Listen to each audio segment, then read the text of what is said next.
Tuko nasemea kuhusu utaratibu mkanisa.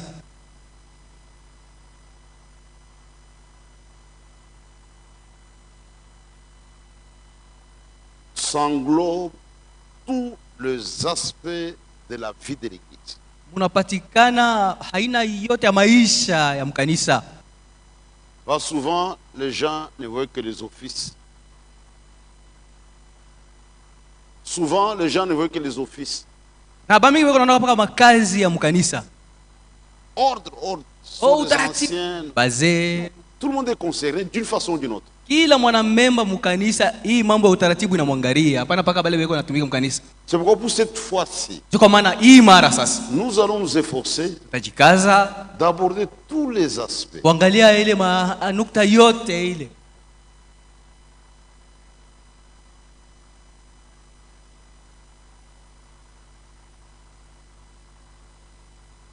Je vous ai donné un petit chemin. Nilimpatia njia moja ya kufuata. Ayez cela devant vous. Na muishike vile. Je reprends un peu pour rafraîchir votre mémoire. Na mimi nanzula je upate tena mkumbuke mzuri. Il y a deux choses dans l'église. Kuko bitu mbili mkanisa. Il y a les dons Kuko mazawadi et les offices. na makazi ya pahali.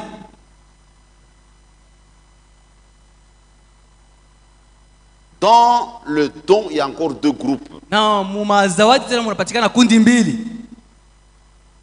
Vous avez le 9 dons de l'esprit. Kuko mazawadi kenda ya roho Et le 5 ministères de la parole. na ile mahutumishi tano ya neno.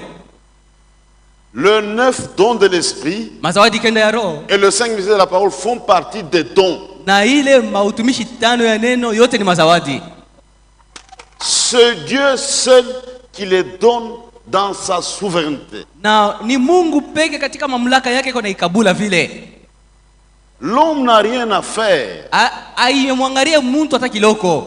Dieu donne ça de façon souveraine. Mungu yuko anaipana mu mamlaka yake mwenyewe. Dieu ne consulte personne. Aikalaki kuna uliza hata mtu hata moya.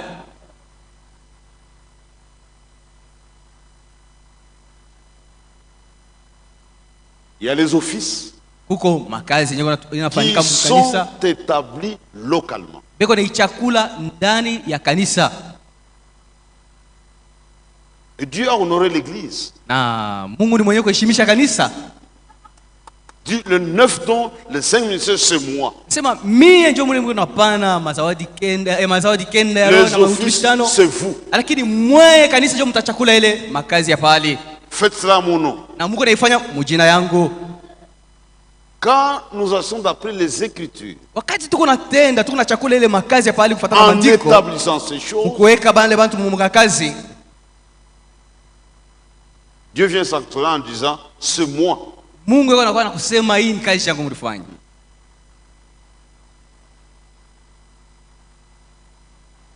Vous comprenez pourquoi on ne doit pas agir avec légèreté? Unaelewa juu ya nini hatuwezi kufanya kuchakula bale batu na mizaa. Il faut vraiment être profane pour agir avec légèreté. Inafai kuwa mtu mwenye asiye maana ya binyeko nafanya ndio utende na C'est un kusula. acte divin. Ni kazi ya Mungu.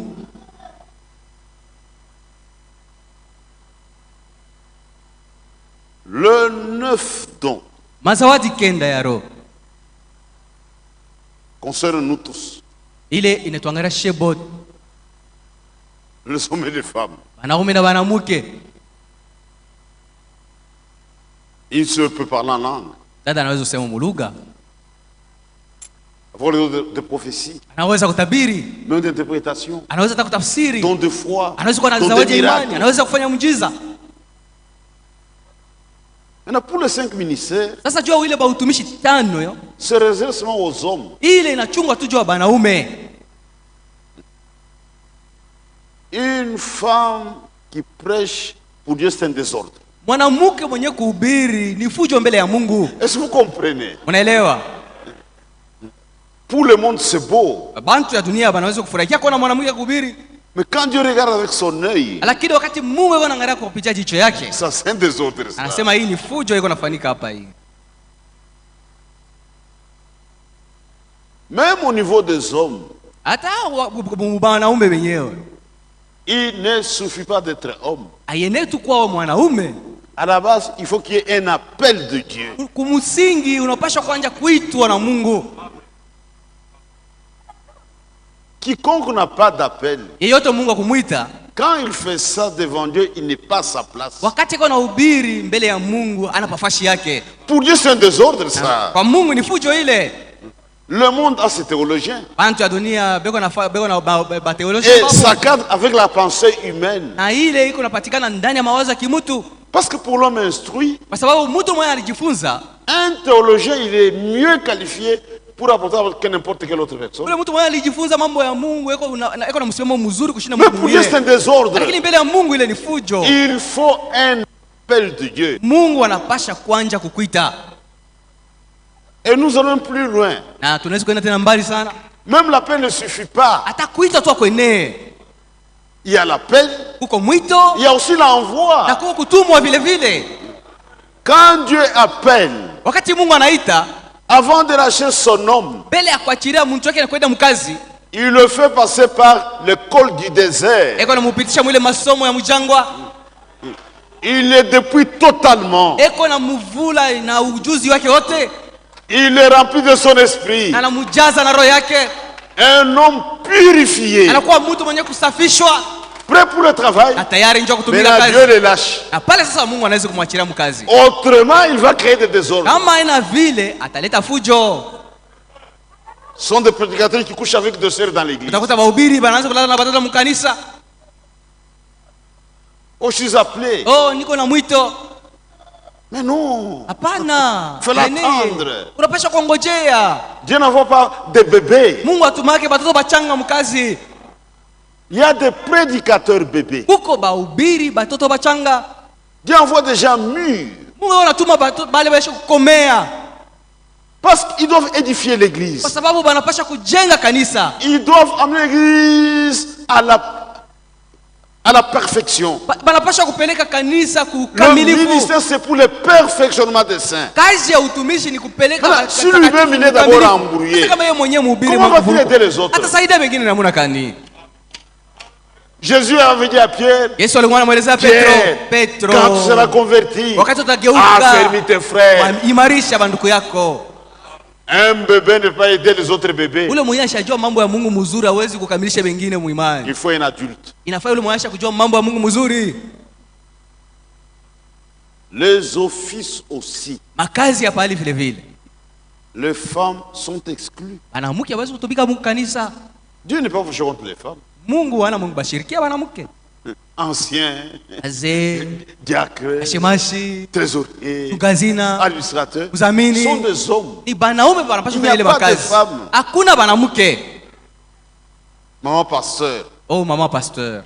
Quand Dieu regarde, c'est un désordre. Wakati Mungu anamuona yule mwanamke yuko anafanya kazi ni fujo. Ce sont des choses qui n'existent qu'ailleurs. Ni mambo ile yanafanyika fashi nyingine. Hapana huko kwetu. Mungu anasema Comme dans toutes les églises de saints, paka kama sawa vile makanisa yote matakatifu, il est malséant à une femme de parler dans l'église. haina mzuri mwanamke kusema mkanisa. Alléluia! Haleluya. Que Dieu vous bénisse. Mungu ambariki. Une femme dans l'église. Mwanamke kwa anasema vile mkanisa. Ça, c'est pas une église de saints. Ila na kanisa ya matakatifu. Et les filles de Dieu véritable Na babinti ba kweli ba Mungu acceptent cela avec joie. abawezi kuhubiri bado nafurahia ile na furaha. Parce que ça fait partie de la parole de Dieu. Kwa sababu ile ni neno la Mungu na bakataza kuhubiri. Et nous seuls, Na shepeke kanisa. nous comprenons ces choses. Tunaelewa ile maneno yote. Les théologiens ne comprennent pas ces choses. Bali bado unajifunza mambo ya Mungu abaelewe hiyo. Nous comprenons ça. Lakini si ndio tuko naelewa. Et Dieu, dans sa sagesse, Na ndani ya hekima ya Mungu Dieu honore les véritables dames. anakuwa kaka anaheshimia bale banamuke ba kweli. Regardez, la chute est venue par la femme, Muone mtu alianguka kupitia mwanamke la rédemption aussi par la femme. na ukombozi vile vile ilikuja kupitia mwanamke. Dieu a récupéré la femme. Mungu alimrudisha tena mwanamke kwa nafasi. Dieu honore les véritables femmes. Mungu anakuwa anaheshimisha mwanamke wa kweli. Et Dieu veut que chacun garde sa place. Na Mungu anataka kila mtu mwanaume au mwanamke kalipa fashi yake. Quand vous quittez la place Wakati unaacha fashi yako que Dieu veut, yenyewe Mungu anataka uwe, Ça s'appelle un désordre. Inaitwa fujo ile. Maintenant, l'opération de tous les temps. Sasa mtumikio ile mazawadi yote. Le 9 don de l'esprit. Mazawadi kenda ya Et roho. les 5 ministères. Na ile mautumishi 5 ya neno. Ça fait partie de l'ordre. Inaitwa utaratibu. Le 9 dons opère dans l'église. Mazawadi kenda ya roho kunatumika ndani ya kanisa ya pahali. Pas en privé. Haiwezi kutumika tu mubuficho pembeni. Quand vous faites en privé, c'est un désordre. Kama unaifanya pembeni ile ni fujo. Pas chez un frère. Hapana kwa nduku. Dans une maison. Wala ndani ya nyumba bo fulani. Pas sur la voie publique. Kunjia hapana. C'est donné à l'église. Inapewa kukanisa ile mazawadi kenda. Votre don est pour l'église. Ile zawadi uko nayo ni ya kanisa. Pas pour un groupe de gens. Haina haielekea C'est un désordre. Ile ni fujo.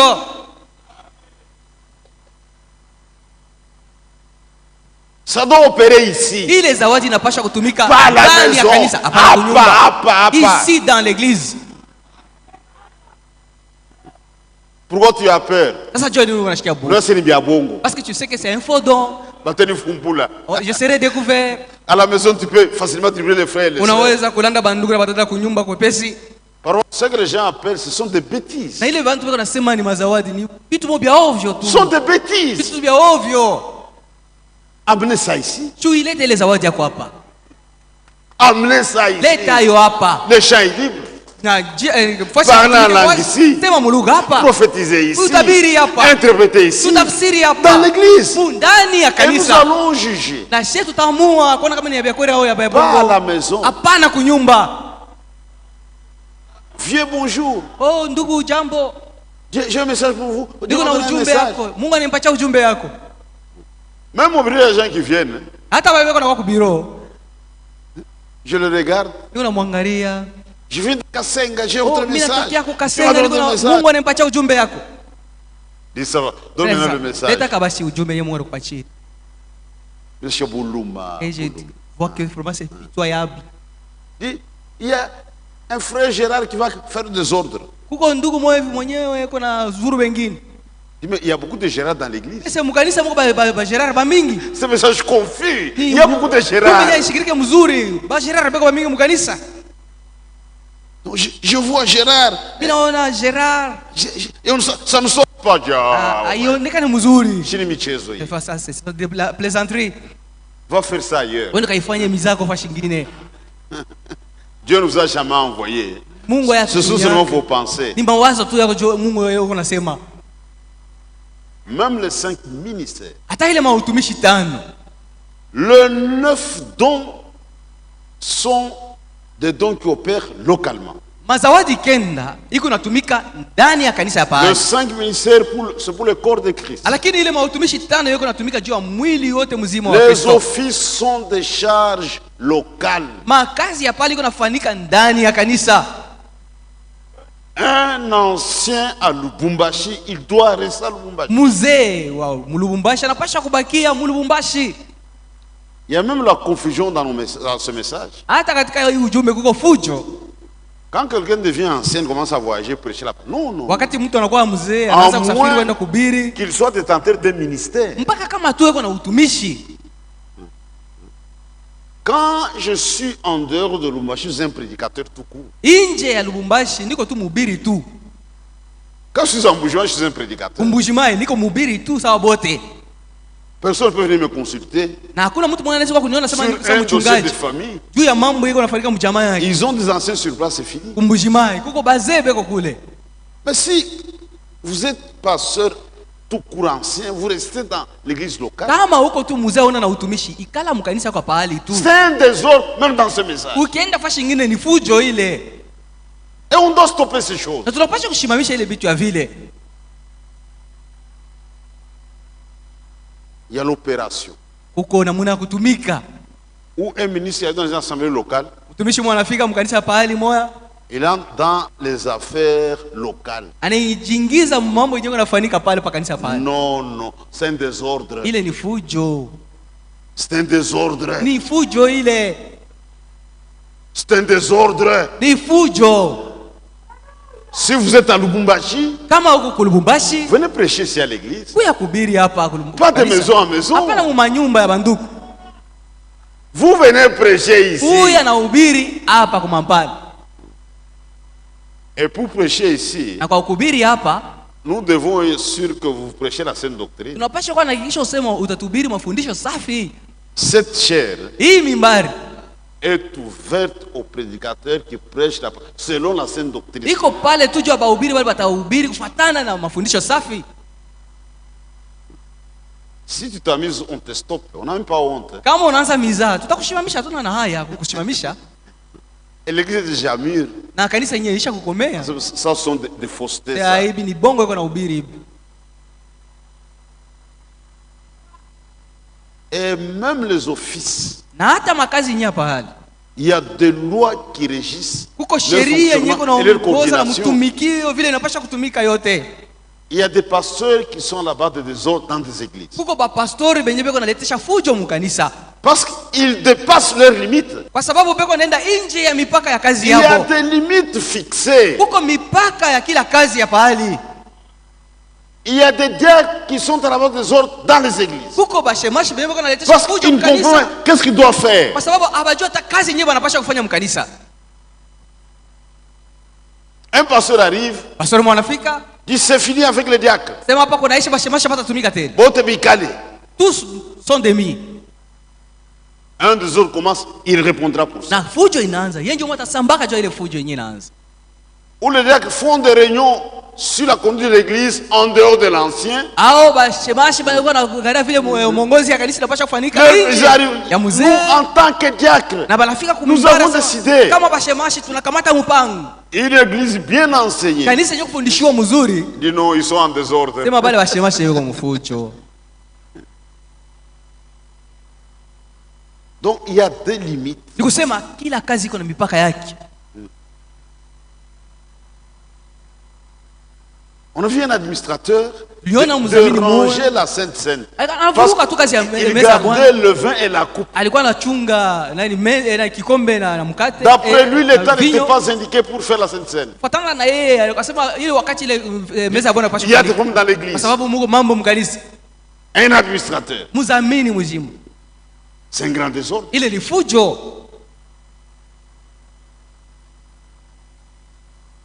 Et on a des choses comme ça dans l'assemblée du message. Na kubitu hivi biko nafuanika mwa makutano ya ujumbe. Ou un trésorier qui ne garde pas les secrets. Au mzamini yule mchungazini yule mwashi chunge siri ya makuta. Parce que non. Ile ni haya.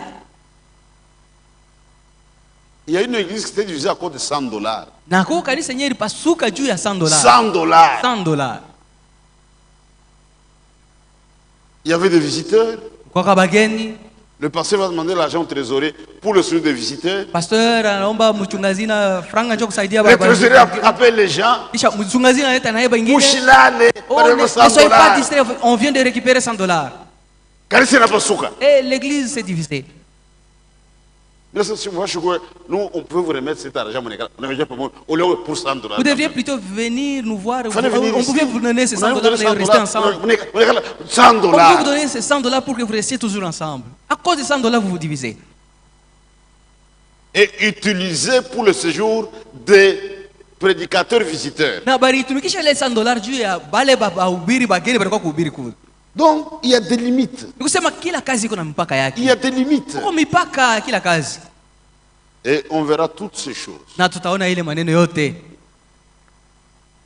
Notre Dieu est un Dieu de paix. Mungu wetu ni Mungu wa salama, Un Dieu d'ordre. Mungu wa utaratibu. S'il y a un désordre, il ne faut jamais le mettre sur le compte de Dieu. Kama kuko fujo, msiseme sasa Mungu jamaa analeta ile fujo. Un Dieu très ordonné. Ni Mungu mwenye kuna utaratibu sana. Et sa parole est très ordonnée. Na neno lake acha kuipanga mzuri mtaratibu. Et ça apporte la paix. Na iko naleta salama. Là où Dieu est à l'œuvre, Pale penye Mungu yuko mkazi, il y a de l'ordre. kuko utaratibu Il y a la paix. na salama. Tout ce que nous avons pour une difficulté, Magumu yote yenye tunapata par rapport à la parole de Dieu, kufuatana na neno la Mungu mais c'est rien. ni ya bule.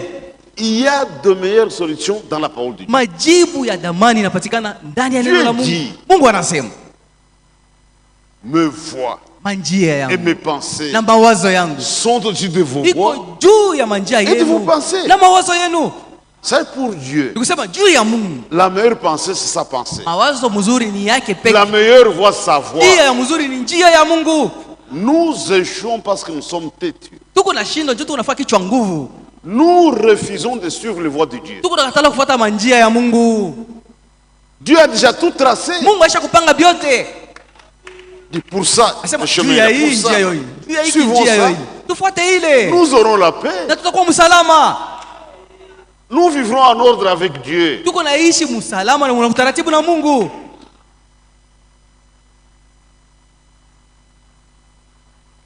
J'ai parlé de la souveraineté Nilisema juu ya mamlaka yenye kwa kanisa de l'Église. ya kanisa pale. Je crois que ce sont des choses qu'on ne trouve pas dans les dénominations. Ni vitu vile vyenyewe vipatikane mu madhehebu. Ça n'existe pas. Abikalake Ils ont leur système. beko na matengenezo yabo. Système des hommes. Matengenezo ya bantu. Notre Dieu, Mungu wetu c'est le seul souverain. ye peke tinjo na mamlaka ya juu.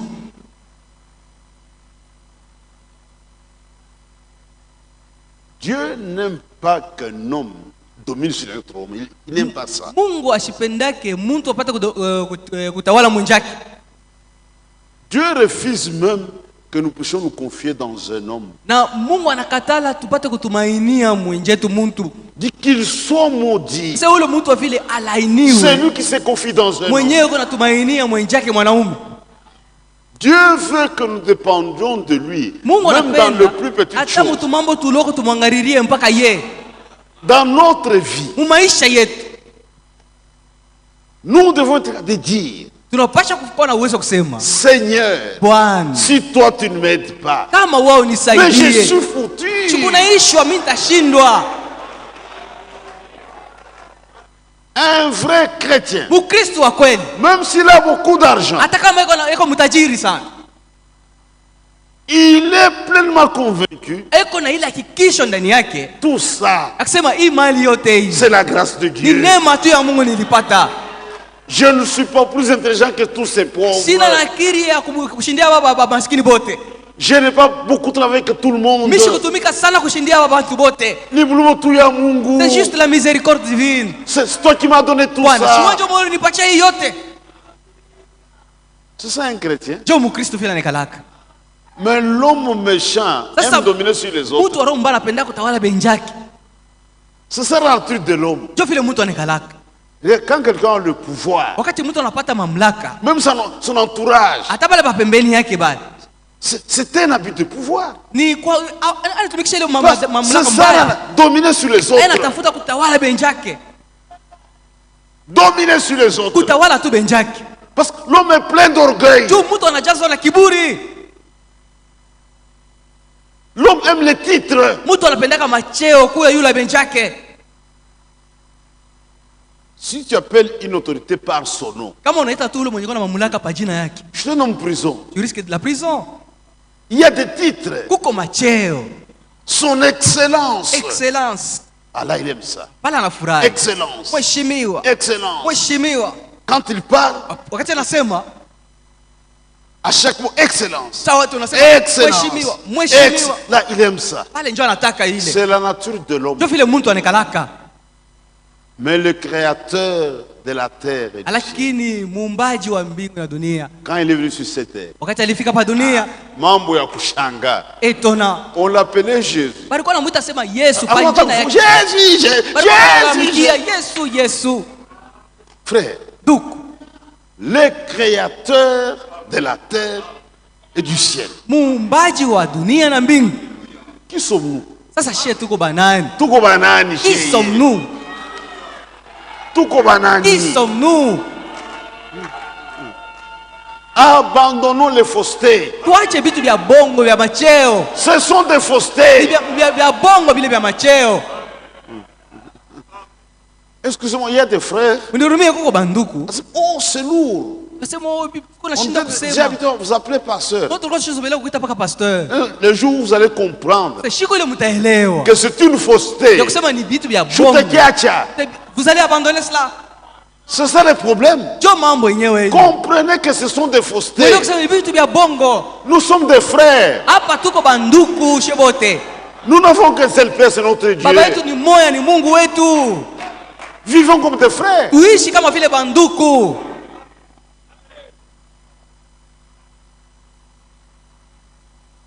Dieu, c'est le souverain. Mungu peke choko na mamlaka ya juu, yule ya bote.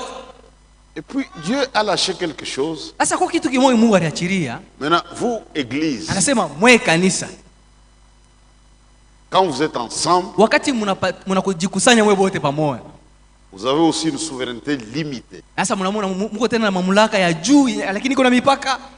Il y a un domaine réservé à moi, Kuko fasi ile yenye kwa yangu mie c'est la parole. ni neno langu. Ça, il ne faut pas toucher. Mshiguse kuneno. Les autres choses, vous pouvez régler comme vous voulez. Hii Mais ça, vitu non. vingine mnaweza kuvifanya vile mnataka. Est-ce que vous Lakini kuna comprenez? hapana. Mnaelewa? Les autres choses, faites ça. Hii maneno mengine wewe Mais mnaweza attention kuifanya. ici. Lakini mkebe hangi na neno. Même dans le placement des offices. Hata wakati mtakuwa na chakula makazi ya pahali. Lui-même a déjà tracé une des conduites. Anaisha kuonesha na njia ya kufuata.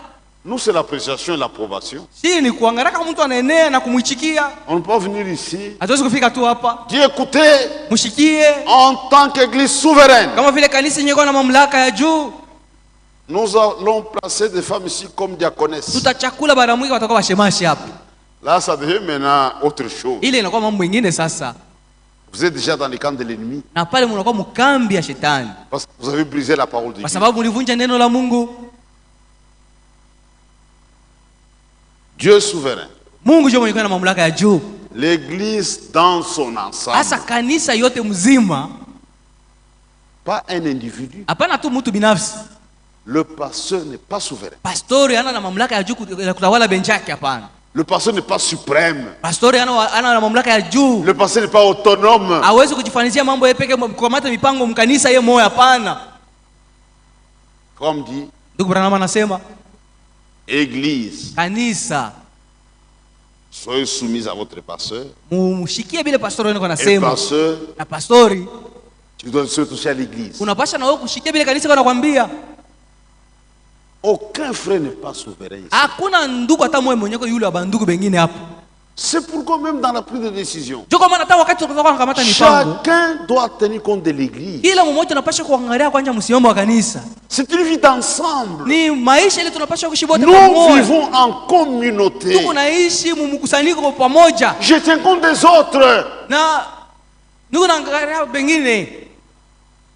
C'est notre église. Ni kanisa yetu. C'est pas l'église des anciens, Haina kanisa ya bazee, hapana. des prédicateurs, Wala ya bahubiri, des diacres, ya bashemashi, des ya administrateurs. bazamini. C'est notre maison. Ni nyumba yetu shebote. Chacun a une tâche. Na kila mmoja wetu eko na kazi ya kufanya. Il n'y a pas de vagabonds. Hakuna bale beye hapana kazi ya kufanya, na beko na wayewaye. Et chacun est important. Na kila mmoja wetu eko na mafaa yake pale penyeko. Nous sommes un corps. Tuko mwili mzima hivi tuko hapa. Chaque membre a une importance. Kila kiungo kiko na mafaa yake. Notre Dieu, c'est un Dieu de variété. Mungu wetu ni Mungu wa mbalimbali. Il y a des gens qui n'ont pas d'argent. Kuko banduku hapa hawana na makuta.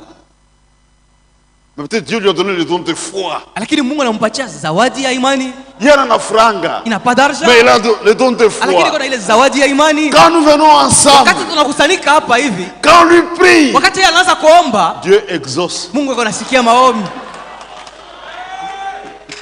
Il prie pour nous. Eko natuombea. Il est important. Ule mtu ule wa imani eko na mafaa. C'est comme même dans la nature. na hata mumwili.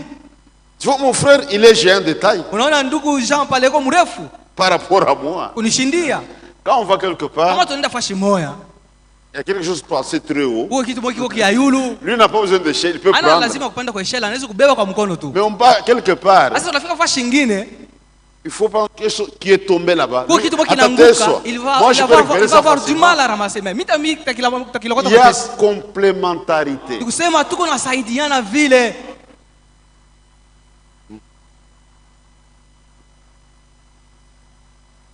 Il y a qui sont très forts quand ils prient. Huko bale biko na nguvu sana mu Mais maombi. ils prient pour nous. Eko natuombea. Ils vont pour l'église. Eko naombea kanisa. Ça fait du bien à l'église. Na ile ni mzuri juu ya kanisa.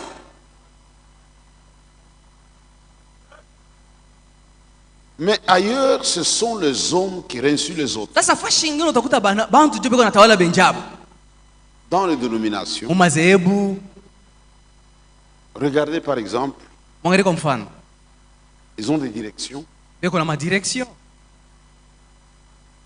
provinciales, direction provinciale, direction nationale, direction nationale, direction internationale. direction internationale. Et les décisions viennent du sommet. Na mipango iko natokea kule yulu. Je prends le Haut-Katanga, Biko kwa mfano Okatanga. le chef du Lubumbashi. Chef liao ya Okatanga ni C'est Lubumbashi. toutes les assemblées Nikusema makutano yote yenye kwa mu Okatanga. qui sont dans le Haut-Katanga. Yenye kwa mu Okatanga, Le direction c'est Lubumbashi. direction yabo iko ni Lubumbashi. Nous, ce n'est pas ça. Si ana vile Chaque église kila kanisa est autonome, iko nafanya ina kamata indépendant. mipango yake yeye yenyewe na iko nafanya mambo ya yeye yenyewe. Mais pas l'autonomie dans la doctrine. Haiwezi kukamata mipango mu mafundisho ya yenyewe yetu ya pamoja. Nous, à Likasi, Kwetu kulikasi nous avons des femmes prédicateurs. tuko na banamuke banaweza kuhubiri. Non, non, non. Hapana, hapana. Non, non, non. Ile hapana. Non, non. Hapana. Nous, à Lubumbashi, Oh, kwetu Lubumbashi nous baptisons au nom de Branham. tuko nabatiza mjina ya Branham. Non, non, non. Hapana. Non, non, non. Hapana. Nous, à Colosie, Oh, Kolwezi. Jésus est déjà venu. Yesu ashakuya. Nous, à Kinshasa, Kinshasa Branham est le fils de l'homme. Branham ndio mwana wa mtu. Non, non, Ile non, hapana. Mais dans l'église catholique, Lakini mkanisa Katoliki mais le problème de la semaine, c'est conçu depuis Rome. hata matengenezo ya mujuma ni Roma ndio kanakamata mpango. Et toutes les églises catholiques partagent la même chose. Na fashi yote dunia mzima mkanisa Katoliki beko nasema kitu kimoja. Et on respecte cela. Na beko naheshimia ile mipango. Et à la tête, Na kukichwa il y a le pape. kuko pape Et on l'appelle anaitwa le souverain pontife. souverain pontife. Même les radios du monde entier. Na hata maradio ya dunia mzima Souverain pontife. tunasema yeye ni souverain pontife mwenye kutawala bantu bote.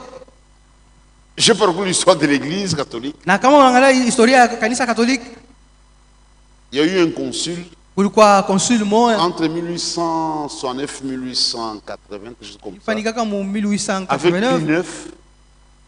Là, ils ont proclamé la primauté et l'infaillibilité du pape. Pamoja na Louis IX balisema kusema papa hawezi Il est infaillible. kukotola hata kiloko En matière de mu religion, mambo ya dini. Muntu, Un homme pour les catholiques, juu ya bakatoliki, le pape est infaillible. papa hawezi kukotola mambo ya En Mungu matière de religion. mu mambo ya dini yabo. Et vous avez aussi les catholiques du message Na mu ujumbe tu tunakuta watu weko na roho ya Katoliki qui ont rendu Frère Branham infaillible. benye banamfanya ndugu Branham kusema hawezi kukotola hata Pour kiloko. nous, Sasa kwetu shi seul Dieu est infaillible. Mungu peke ndio hawezi kukotola. Tout le monde peut faire. Aba bantu bote banaweza kukotola. Moi, je peux faire. Mimi naweza kukotola. Toi, tu peux faire. Wewe unaweza kukotola. Seul Dieu ne faillit jamais. Mungu peke hawezi kukotola kama. Même tout homme de Dieu. Hata mtumishi wote wa Mungu. Dans un message, Ujumbe mmoja. Frère me dit, Ndugu Branham alikuwa anasema Dieu a permis Mungu aliruhusu que tous les serviteurs batumishi bote ya que vous Mungu voyez dans la Bible benye Mungu anaona mu Biblia fassent des erreurs, bakotole sauf Jésus. ila tu Yesu, Pour prouver juu ya kuhakikisha que kusema Jésus est différent de tous les prophètes. Yesu ni mwenye kuachana na banabii bote. Lui seul Ye peke pouvait dire angeweza kusema qui peut m'accuser d'incrédulité. na wani anaweza kunishitaki ile njoo kutokuamini. Lui seul. Ye peke Frères, nous sommes tous faillibles. Ndugu, she bote tuko bakosefu mnamuna mwao wengine. Deux pécheurs sauvés par la grâce. Tuko batenda zambi benye banakolewa kwa Nous neema. devons l'admettre. Na ile tunapasha kuichikia. Ni buluma ya Mungu. C'est juste la miséricorde de Dieu. Mais le peuple, lui, est infaillible. Lakini kwa Katoliki pape ya hawezi kukotola. C'est le souverain pontife. Yeye ni souverain pontife. Donc, nous sommes des chrétiens. Ni kusema shie tuko ba Kristo. Et nous devons faire très, très attention. Na tunapasha kukeba ange sana. Les églises doivent être dans la fraternité. Makanisa inapasha kuishi muundugu. Dieu nous a donné des frères dans le monde entier. Mungu ni mwenye kutupatia bandugu mudunia yote mzima. Frère, c'est du jamais vu. Ndugu, hii mambo yafanikaka. Parfois, on ne fait pas attention à ces choses. Na sababu hivi atuaka tunangarisha sana ile undugu tuko nayo. Un catholique du Congo, Katoliki wa Mkongo, s'il se retrouve en Zambie, kama anafika Mozambique, il frappe à la porte catholique, anaenda kupika hodi kunyumba ya Katoliki mwingine, dit frère, est-ce que je trouve de la place pour dormir? bila uweza kupata kwa fashi kwako jua kulala Donc, ndugu, il sera choqué, scandalisé. atawezi kukwala. Ababiyoué. Ils sont ignorants de ça. Chez eux, chacun pour soi, Wa Katoliki kila mtu yuko anaishi maisha yake. Dieu pour tous. Mungu jua wote. C'est comme ça qu'ils vivent. Ndio vile beko naishi. Nous, ce n'est pas ça. Kwetu shia na vile. C'est ce qui nous étonne. Sasa ile kuna tushangaisha ndugu. Nous voyageons. Tunasafiri, Vous arrivez à un endroit utafika fashi pour moja. la première fois, Mara ya kwanja. le du Congo. Mbari na Kongo. Des gens que vous n'avez jamais rencontrés. Bantu bale benye ya kutana naka Pour la première nabo. fois, Mara ya vous vous kwanja. sentez chez vous. Unashikia katikati ya wasema Frères, kwenu. sœurs, frères, sœurs. Ndugu, dada, Ça, c'est le miracle de jo Golgotha. mujiza ya kugolgota ile. Aucune théologie ne peut produire une telle chose. Hakuna teolojia hata moja yenyewe inaweza kufanya kitu undugu ya vile. Dieu nous a donné des vrais frères, de vrais sœurs. Mungu ni Mungu kutupatia banduku bya kweli na badada bya Par kweli Golgotha. kupitia Golgota. C'est merveilleux. Na ni adamani sana. Mais respectons l'autonomie de chaque église. Lakini tuheshimie ile mipango kila kanisa iko inajikamatia yenyewe. J'ai donné des exemples, je peux revenir sur ça rapidement. Na mimi naweza kusema kwa haraka mifano nini nilileta. La construction, par exemple, Kwa mfano majengo. pour notre bâtiment du campus, Ya ile nyumba yetu kwetu tunakusanikia ku campus. on était coincés, Tulishindwa kia kufanya. moi et le conseil de l'église. Mimi na shauri ya kanisa. On avait pensé de Tuliwazaka chercher un crédit à la banque. kwenda kukongola franga ku bank. Mais l'église a refusé. Lakini kanisa likatalaka ile mpango. On a déposé les armes. Tukaacha atukwenda kukongola hapana. On a laissé la chose entre les mains du Na Seigneur. tukaacha ile mambo mikono ya Et le Mungu. Seigneur a agi. Na Mungu yeye mwenyewe alifanya kazi yake. Mais à Colosie, ils n'ont plus d'argent là-bas. Lakini Un crédit. kanisa ya Kolosai walikamataka Ça barenda a kongola marché. franga. Il n'y a pas de Na problème. birendeka. Hakuna mambo. Les services funèbres. Mambo ya kufanya ibada na maiti mkanisa. Avant la pandémie, ici chez nous, on a amené les corps ici. Mbele ya corona tunaanza kuleta maiti humu na tunafanya ibada humu. Mais Colosie a refusé. Lakini ukolezi maiti aingiake Ils mkanisa. font ça à la mort, au cimetière. Wanafanyaka ile ibada. Pas dans l'église. Morgue au kusimetiera hapana mkanisa. Le frère Mwamba, quand il est ici, Ndugu mwamba wakati kwa hapo. la plupart des services funèbres, celui qui les tient, Mara mingi anakuwa kana ubiri na maiti kwa mkanisa. mais il respecte la décision de l'église. Eko naheshimia mpango ya kanisa hapa ku Lubumbashi. Même en réalité, Lakini kwa kweli le défunt ne gagne rien dans le service. Il n'y a ule rien. mufu mwile ibada yote tutafanya taka yao mkanisa asitapatia mo kitu. Tu vois, Babylone a rendu le monde entier ivre. Unaona kusema Babiloni acha kulewesha dunia yote mzima. Les gens pensent qu'au cours de cette cérémonie, quelque chose se passe. Bantu biko nazala kusema vile maiti iko mkanisa na ile wakati ya ibada anaweza hata kubadilisha Nous maisha. savons. Sisi tunajua kusema. Tout se passe maintenant. Yote kunafanyika wakati mtu yuko mzima. Quand vous avez encore le souffle de Wakati vie, ukingari na pumzi ya uzima, vous mourrez pécheur. unakufa mtenda dhambi.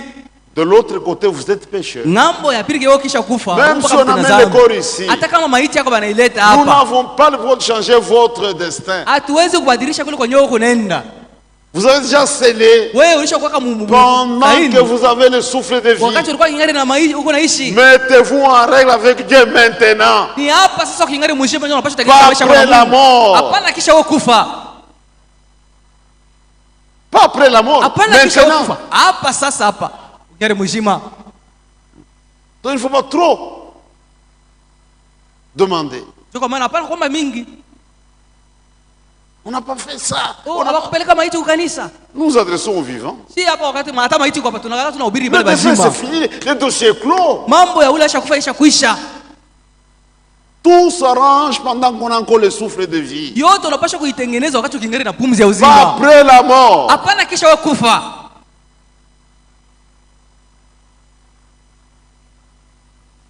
Regarde à cause de l'ignorance. Muone kukosa kujua mambo ya Mungu. Quand on livrait quelqu'un à Satan, par exemple, à Mbujimaï, Wakati banatoa mtu mikono ya shetani kwa mfano kumbushimai ou à Kinshasa, au Kinshasa ou à l'Équateur, au kwa Equateur, des lettres un peu partout. wanaandika mabarua makanisa yote. X est livré à Oh, Satan. ndugu fulani anatoa Il ne faut pas le recevoir. Usimupokee. C'est faux.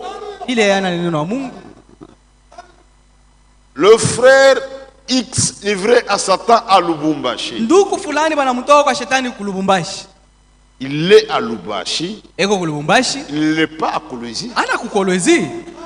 Quelqu'un qui est livré à Satan à Kolwezi, Mtu ule wewe banatoa kwa shetani kwa kolwezi. Nous le connaissons pas. s'il vient ici, il entre à l'église, Kama anakuwa hapa ningia mkanisa. c'est Moutoshi, il est livré à Satan. non? Scortele parce qu'il est livré entre les mains de Satan. Est-ce que vous comprenez? Munaelewa ile? C'est une affaire locale. Hii ni mambo yako nafanyika mkanisa pale. C'est fait par amour. Na kutoa mtu mikono ya shetani ni alama ya mapendo. Pour récupérer la personne. Juu ya kumupata arudie munjia ya Mungu. Mais les gens achètent avec méchanceté. Sasa bantu bako naifanya na roho mbaya. C'est pourquoi Dieu n'agit même pas. Ndio kwa maana Mungu akalaka tena anatumika. Quand c'est fait avec méchanceté, Kama unafanya roho mbaya on appelle c'est la procédure. au kuheshimia na muda Dieu kutenda, ne va pas agir. Mungu hawezi kufanya Pour kazi. que Dieu agisse, Kwa Mungu yeye kutenda, respectez toute la procédure. muheshimie na muda wote kutenda mbele ya Et kumtoa. agissez par amour. Na mumtoa mikono ya shetani kupitia mapendo. Il ne faut pas respecter. Non, non. Hapana kuandika mabarua makanisa C'est yote. une affaire de Kolwezi, de Lubumbashi. Ni mambo yanaangalia kanisa ya pahali. Aiangalie ba Kinshasa pana. Ça, c'est l'autonomie. Jo mipango ile kanisa ile inajikamatia yo yenyewe. Maintenant, nous allons parler de la démocratie dans l'église. Sasa hapa tunafika kusema juu ile uhuru ndani ya kanisa. Démocratie, vous dites, oui, oui, Uhuru ndani ya kanisa. oui, il y a la démocratie. Ndio mkanisa mko uhuru. Il y a la démocratie dans l'église. Mkanisa mnapatikana uhuru. Nous allons nous lever. Tutashimama sasa. Colossiens chapitre 2. Tutasoma Wakolosai sura ya pili.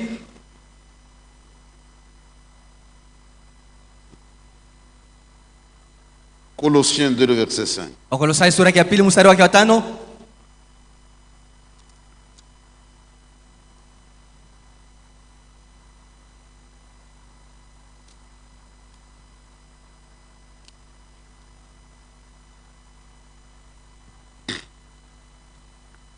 Car si je suis absent des corps, Kwa maana kama mimi sina mwili pamoja na mwe, je suis avec vous en esprit, niko pamoja na mwe katika roho, voyant avec joie le bon ordre qui règne parmi vous kuna na furaha ile utaratibu ya mzuri iko et natawala la katikati fermeté yenu, de votre foi en na vile Christ. imani yenu kuimara ndani ya Kristo. Seigneur Dieu, merci. Bwana Mungu asante.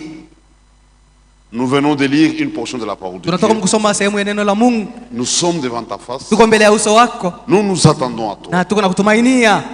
Puisses-tu nous instruire ce matin Utufundishe kwa hii asubuhi. dans te voix. Kwa njia yako. L'heure est très avancée. Saa ilishasonga sana. C'est le son retour. Tumaini yetu moja tunayo ni kurudia kwako. Permets, Seigneur, Uruhusu Bwana que nous puissions être prêts tupate kuwa tayari pour ce grand jour de rendez-vous. kwa ile siku ya kukutana na wewe.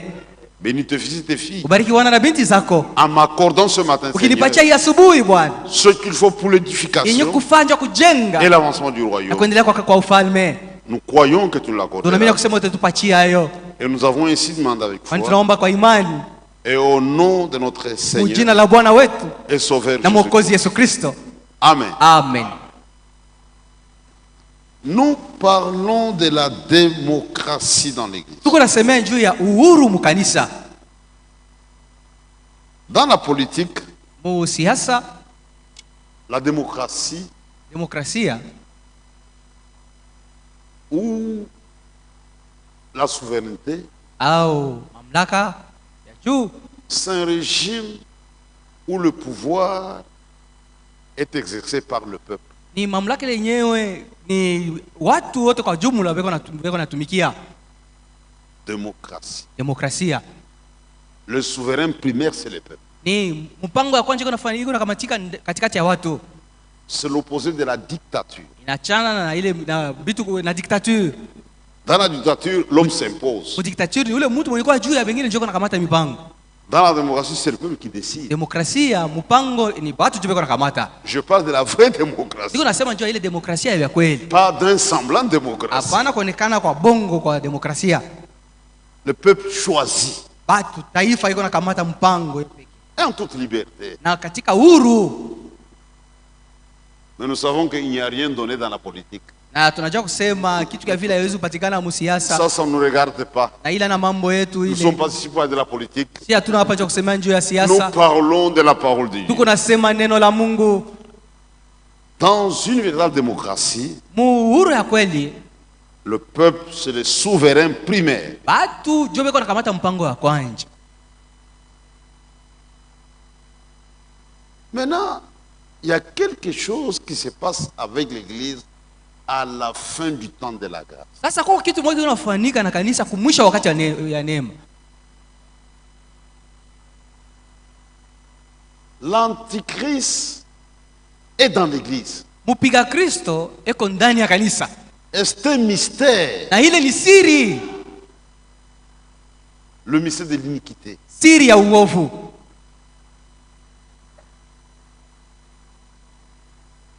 Vous comprenez qu'aujourd'hui, na mweleo kusema leo Satan au bar, shetani kubar, chez le devin, kuba mifumu, frère, c'est déjà dépassé. Ile isha kuchelewa, isha kwa kumkongo sana, ifanike tena. Nous avons affaire à une séduction à haut niveau. Mambo yenye tuko nayo leo ni utongozi wa juu sana. Satan est venu au nom de l'église. Shetani anakuja mujina ya c'est kanisa. C'est comme ce matin. Iko kama vile asubuhi. Il est adoré par des milliers de milliers. Anaabudiwa kwa watu wengi sana. Qui est lui-même aveuglé. Na yeye mwenyewe shetani yeye mwenyewe bapofusha. Le Dieu de ce siècle. Mungu wa hii dunia les a aveuglés. Alisha kubapofusha. Les gens adorent Satan. Watu biko naabudu shetani. Et pensent qu'ils adorent Dieu. Na biko nazana biko naabudu Mungu. C'est le mystère de l'iniquité. Ndio siri ya uovu ile. Un mystère, on ne peut pas le saisir par la pensée humaine. Kupitia wazo kimutu hawezi kushika na kuelewa. Il faut la révélation. Inafaa ifunuliwe hiyo. Nous connaissons Satan par révélation. Sisi tunamtambua shetani kupitia ufunulo. Qui est Satan? Shetani ni nani? Même ses voix. Hata manjia yake. Comment il agit? Namna yake ya kutumika. Dieu nous a révélé. Mungu ni mwenye kutufunulia namna yake ya kutumika. S'il y a des gens qui dérangent Satan, kama kwa watu na ushi shetani, c'est vous et moi. Ni mwe na mie. Et notre présence na uwepo wetu hapa sur cette terre hapa pa dunia bloque Satan dans certaines choses. Iko na mshindisha shetani kufanya mambo mengine. Attendez seulement que l'église soit enlevée. Mungu chetu kanisa ipate kunyakuliwa. Il va s'incarner dans un homme. Taingia kwa kweli ndani ya mtu. Nous le dévoilons. Lakini sisi tuko tunamvumbulisha. Nous pouvons déceler ses traces. Tunaweza kuvumbula fashi nyana pitia. C'est un serpent. Ni nyoka. Quand un serpent passe quelque part, wakati nyoka anapita fashi fulani, toi tu ne verras rien. Hawezi kuona hapo kitu. Mais un très bon chasseur, sasa muindaji wa kweli, en brousse, mpori, il dit le bois est passé par ici. Atasema quand toi tu ne vois rien, tu ne vois rien. C'est comme les traces du serpent dans l'eau. Il y a des gens qui vivent dans l'eau. Quand Satan dans la parole, il faut la révélation. Ça c'est Satan. C'est pour le monde entier a été rendu ivre. Et Jésus l'a dit. Matthieu 24. Que l'antichrist fera des choses au point de séduire. S'il était possible, même les élus, d'après les paroles du Seigneur, seuls les élus échappent bateule peke tu banamuponyoka shetani. Et Apocalypse témoigne. Na ufunuo iko naishuhudia. Le monde entier va l'adorer. Asema dunia yote mzima itamwabudu. Sauf ila tu ceux dont le nom est écrit dans le livre de vie de l'agneau. Là, vous n'avez que le nom des élus. Nous avons échappé parce que nous sommes des élus. Ce n'est pas une prétention. Être élu, c'est une confession. C'est une manière de vivre. Notre foi, notre vie cadre parfaitement avec la parole de Dieu. C'est ça un élu. Maintenant, Satan agit. Dieu aussi agit. Et nous sommes sur le champ de bataille. Et les armées sont alignées. Le combat fait rare. Maintenant c'est la bataille finale. C'est la bataille finale. Dieu agit. Satan aussi agit. Et il y a un champ de bataille.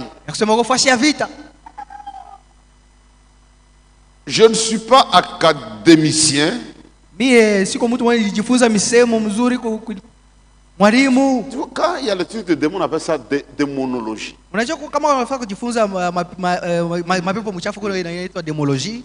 Quand le peuple exerce le pouvoir, c'est la démocratie. Mais il y a un terme qu'on ne trouve pas, c'est la démocratie. Sasa kuko ile msemo ile kazi ya mapepo mchafu demokrasia. C'est-à-dire le pouvoir de démon. Usema mamlaka ya mapepo mchafu. Les gens n'aiment pas ça. Bantu wapendake hii. Il y a la démocratie. Kuko mamlaka uwezo wa mapepo mchafu. Les démons dans l'église. Mapepo mchafu ndani ya kanisa iko natumika. Kala la sorcier, kala la sorcier, kala la muloji. C'est la démocratie ça. Ile ni mamlaka ya mauwezo ya. Les démons sont à l'œuvre. Mapepo mchafu iko natumika. Oh Dieu a dit. Oh Mungu anasema. Quoi? Nini? Sont des démons qui agissent. Ile ni mapepo mchafu iko nafanya kazi. Les démons à l'œuvre. Dans l'église du Seigneur. Même les assemblées du message. C'est une honte. C'est une honte aujourd'hui. Prenez toute la Bible. Trouvez-moi un seul passage qui illustre de telles choses. Aucun prophète ne l'a fait.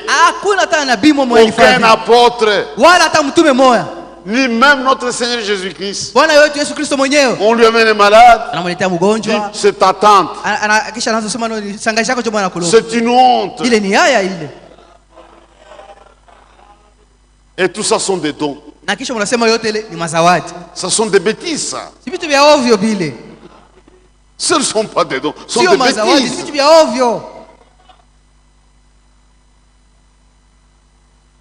Le pouvoir de démon. Mais il y a la vraie démocratie.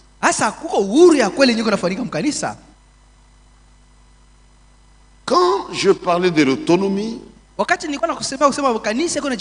l'église dans son ensemble. Pas une partie de l'église. Pas le conseil des enfants. Pas le conseil des diacres. C'est toute l'église.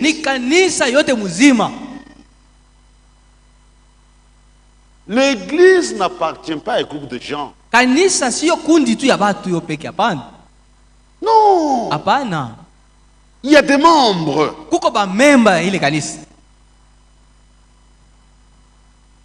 Et la démocratie dans l'église, quand l'église agit, l'expression se fait par le vote.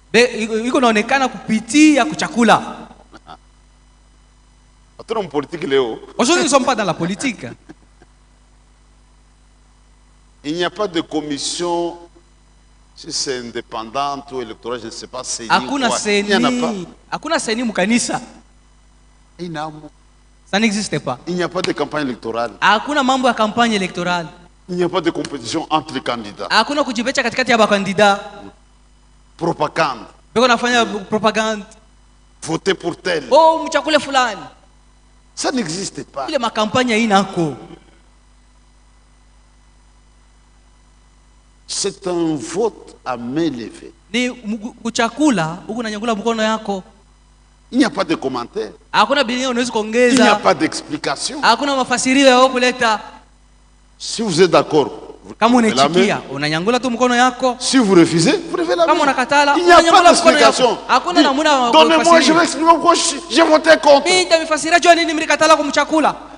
Ça se passe en silence. Iko nafanyika mukimya. Frère Branham, c'est un prophète. Ndugu Branham ni nabii wa kweli. Frère, pourquoi il dit des choses? Alisema vitu. Vous pensez qu'il a imaginé? Unaweza kusema ilikuwa tu mawazo yake. Regardez au temps de Paul. J'aime que vous voyez ça. Mimi nataka na mumu muone ile. Nous sommes dans Acte 14, 23. Matendo ya Mitume 14 mstari wa 23. Ceux qui ont vu Scofield, je vais qu'ils fassent très attention. Scofield, napenda basome mzuri. Acte 14. Matendo ya Mitume sura ya 14 23. Mstari wa 23. C'était au temps de Paul. Ilikuwa ni wakati wa Paulo.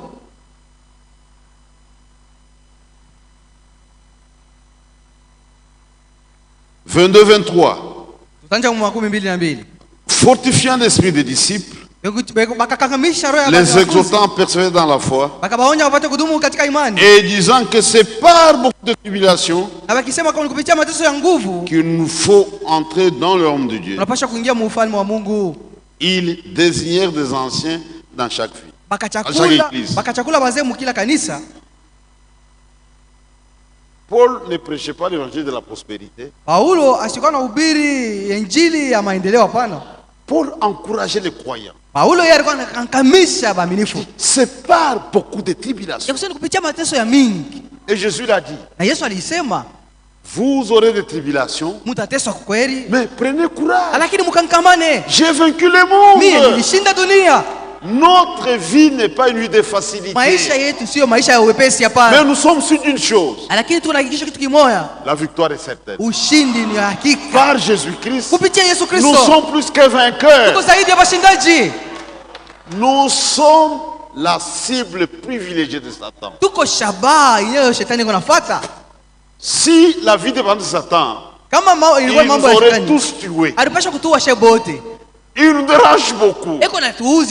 Mais il finit par échouer. Il désignait. Maintenant, Scofield fait des commentaires. À côté, il y a la lettre Z. Il dit, ils choisirent par lever de main.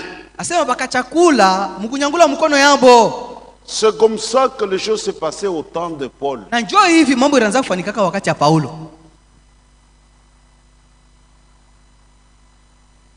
Qui sont d'accord, on lève la main. Et on compte, c'est fini. En silence. Il n'y a pas de débat contradictoire. C'est une sale habitude. La parole de Dieu n'a pas été donnée pour qu'elle se prête à des discussions.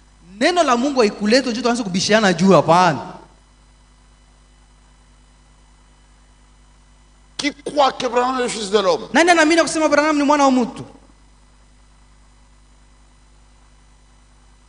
Que leur champion vienne exposer. Que leur champion. Que ceux qui ne croient pas, qu'il amène aussi le champion, nous allons faire un débat. Dans l'église de Dieu. Ça, c'est la démocratie, ça. Ce n'est pas Dieu qui est à l'œuvre. Nous sommes des croyants de la parole. Quand Dieu parle, nous croyons.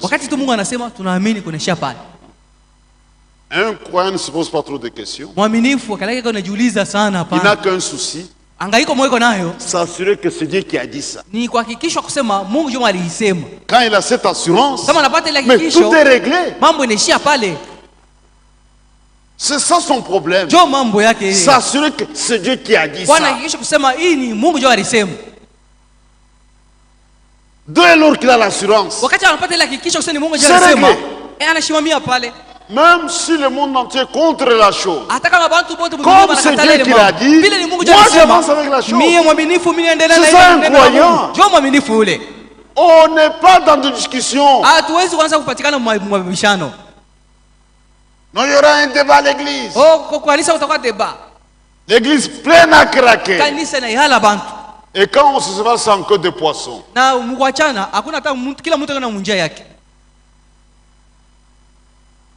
Nous avons des procédures. On va vous instruire. Si j'ai une plainte fondée, la Bible prévoit comment formuler la chose. Il y a des mécanismes de Dieu. Si c'est fondé, nous allons vous instruire comment formuler la chose. Selon Dieu. Si vous vous taisez, vous devez le faire le reste de votre vie. Mais si vous connaissez quelque chose capable de lancer la main de l'église, que vous gardez silence, vous répondrez pour cela. Je vous lirai ça plus tard. C'est vous qui avez vu la chose. Pourquoi vous êtes tu? Nous veillons les uns sur les autres. Nous veillons. Vous veillez sur moi. Veillez sur le frère. Moi, je veille sur les autres. Nous veillons les uns sur les autres. Si tu connais quelque chose, ça va déranger la de l'église. Vous vous taisez. Vous répondrez pour ça. Une sœur fait la prostitution. Vous voyez ça. Vous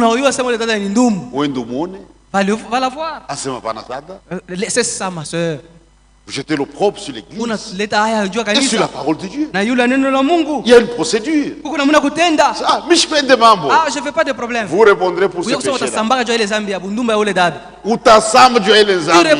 Vous avez vu. Vous êtes tu. La parole de Dieu est puissante. Et quiconque plus il devient faible.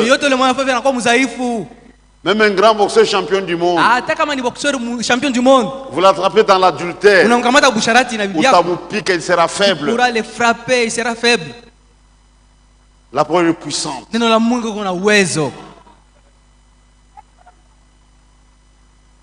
Vote à main levée.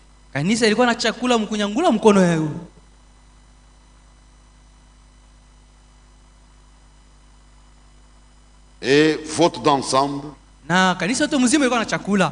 C'est ça la démocratie.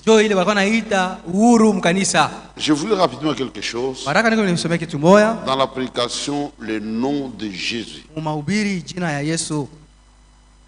Paragraphe 186. Et l'église est souveraine. Il n'y a pas de conseil d'administrateur ou de diacre.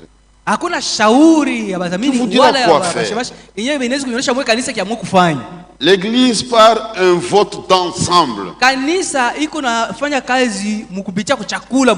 vote démocratique. Dit ce que vous devez faire. 187. Et le vote d'ensemble.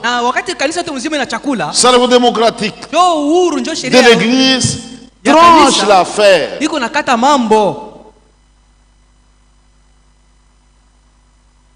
L'expression c'est par le vote. Maintenant, il y a une catégorie de gens qui doivent agir. Sasa kwa kundi ya bantu wanapasha kutenda. Que nous appelons les membres. Na bale batu tunaita ba memba. Je vais insister sur ça. Na nitatia mkazo pale. Les membres. Memba. Ici, on n'a pas de membres d'honneur. Hapa kwetu hakuna ba memba ba heshima sana kushinda wengine. Nous n'avons que des membres tout court. Hapa bote ni bana memba. Hakuna membre d'honneur. Hakuna mwenye ana heshima kushinda wengine. Atubayue. Nous ne les connaissons pas. Ailleurs, il y a des membres d'honneur. Washingine utakuta wale wenye ko na heshima kushinda wengine. Et d'après leur conception, na namuna bwa kuona c'est eux qui soutiennent l'église. Bon job ya yomba kwa nashimia kanisa nguvu sana. Un membre d'honneur, même s'il couche les sœurs. Mwana memba wa heshima ule wewe wa yule ule hata kama analala badada. On les craint. Beko na muegopa. Ceux qui soutiennent l'église, attention. Bon job wewe nashimia kanisa na makuta yabo. Moi qui les membres. C'est ce problème là. Ces membres d'honneur. Juu ni wa heshima kushinda wengine. Même s'ils sont des prostituées. Hata kama wanafuata wandumba. On a des preuves. Kuko makikisho. Il reste intouchable. Hauwezi kumugusa. Mais ici, il n'y a pas de membres d'honneur. Lakini hapa kwetu hakuna yule mwenye kwa na heshima mwa hawezi kugusa. Nous sommes tous des frères. Che bote hapa tuko banduku. Il n'y a pas de hiérarchie. Hakuna macheo hapa. Nous sommes des membres. Che bote tuko bana memba. On a insisté, tu vois. Si quelqu'un veut aider l'église, il doit le faire dans la discussion, c'est ça notre enseignement. Kufuatana na mafundisho kama mtu anapaswa kufuatana na mafundisho. Si la main droite donne, kama mkono ya kuume inaleta, la gauche ne va pas le savoir. Ya kushoto haiwezi kujua. Au concours. Au concours. Ba papa na ba maman. Les papas et les mamans. Allez, va ta gagner. Nous allons voir ceux-là qui vont gagner. Tu viens avec l'argent en dansant. 1000 $. 1000 $. 2000 $. Comptons. Tout s'habille. Maman va nous win. Oh, les mamans ont gagné. Nous recommençons. Oh, ton chouloulé. Dans l'église de Dieu. Dans l'église de Dieu. Dans l'église de Dieu.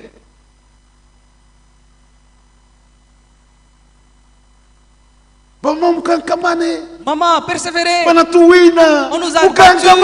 Persévérez. Par orgueil.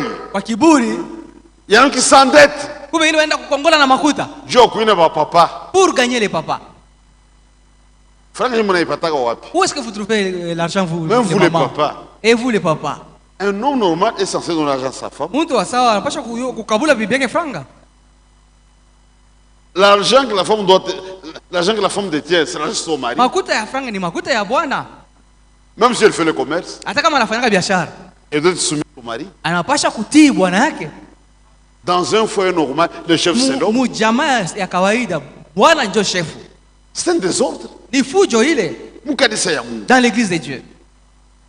Il n'y a pas de membre d'honneur. Nous sommes tous des frères. Peu importe votre rang social, vous êtes notre frère. Frère, vous êtes notre frère. Dieu peut élever un frère. Quand un membre est béni, c'est tout le corps. Quand je vais à son bureau, du travail, je dois l'honorer. Pour que même ce collaborateur voit que Dieu nous respecte. Mais quand il vient ici, c'est notre frère.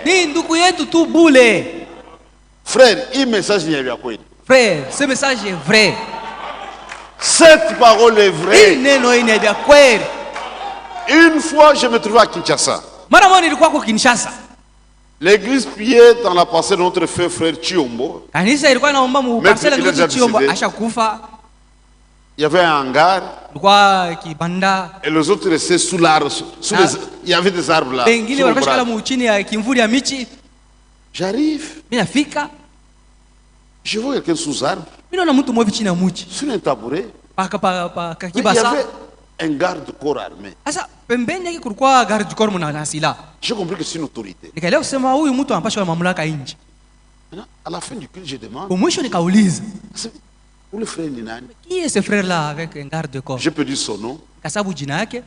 Il était vice-ministre dans le gouvernement dont M. Ngouz était premier ministre. Mon gouvernement, il était vice-ministre dans un vice-ministre. J'ai dit au frère, non frère. C'est un frère, lui il ne peut pas réclamer. Mais Dieu l'a élevé. Vous ne pouvez pas les laisser sur le scapot. Si nous-mêmes ses frères, à tout m'honorer, que dit des autres? C'est notre frère. Mais Dieu l'a élevé quand même. Mais lui était à l'aise. Il ne réclamait rien. Il était à l'aise. Mais dans la dénomination, un homme comme ça, la même semaine, mais il est ancien. La même semaine, il est ancien. Et tout musée. Non. Même les diacres ne sont pas des anciens. Les anciens, c'est un groupe à part. Les diacres sont des diacres. Les anciens sont des anciens.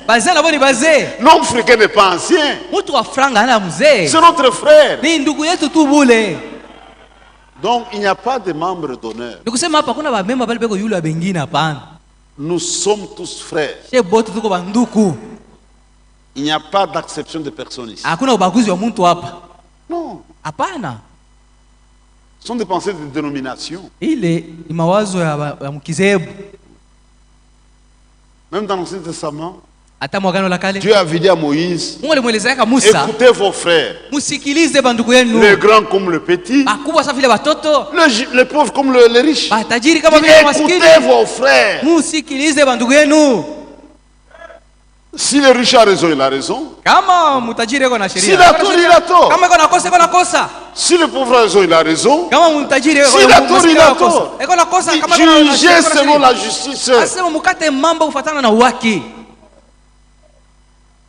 Nous sommes tous membres. Et nous avons droit au même traitement. Mais qui est membre? Qui est membre?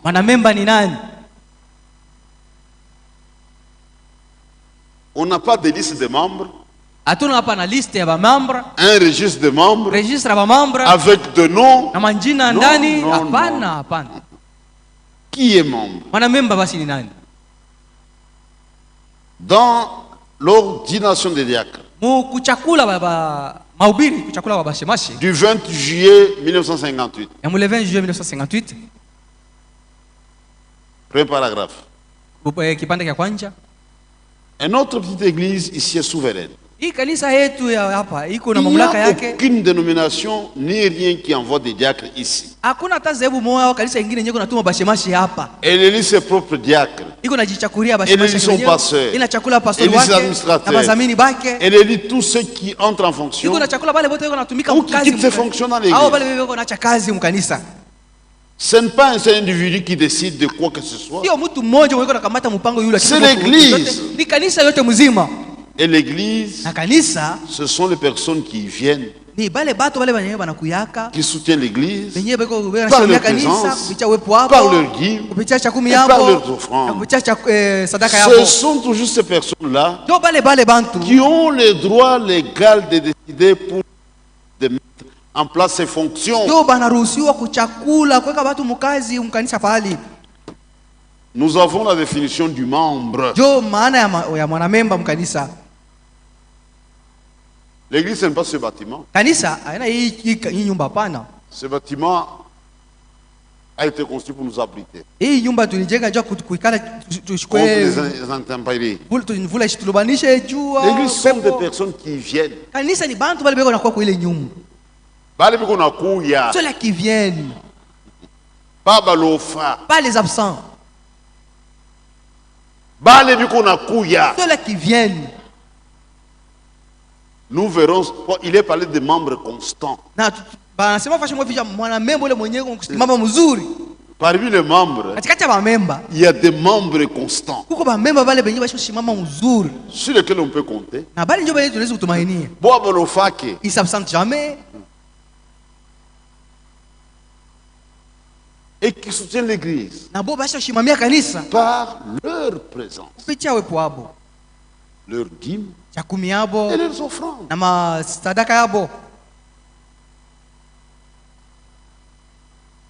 C'est un membre. Quand le temps est là pour décider, ce sont des membres. C'est comme pour voter au Congo, il faut être congolais, il y a des conditions. Si un Zambien triche et qu'on l'attrape, mais il fera la prison. Il va acheter la carte.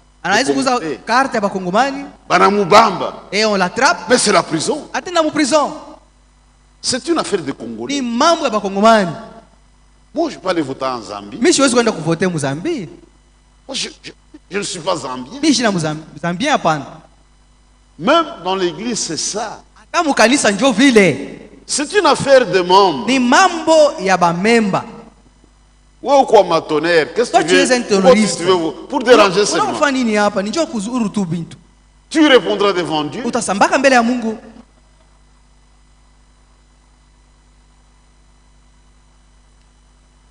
Il y a la présence. C'est un soutien. C'est le plus grand soutien, la présence. Venir à l'église. Imaginez ce matin s'il n'y avait pas de personnes. Est-ce que je prêcherai aux 4 murs? Votre présence est le plus grand soutien. C'est plus que l'argent. C'est comme l'église de Lubumbashi. Nous avons un programme. Mercredi, jeudi, vendredi, dimanche. Un membre constant. Il participe à tous les services.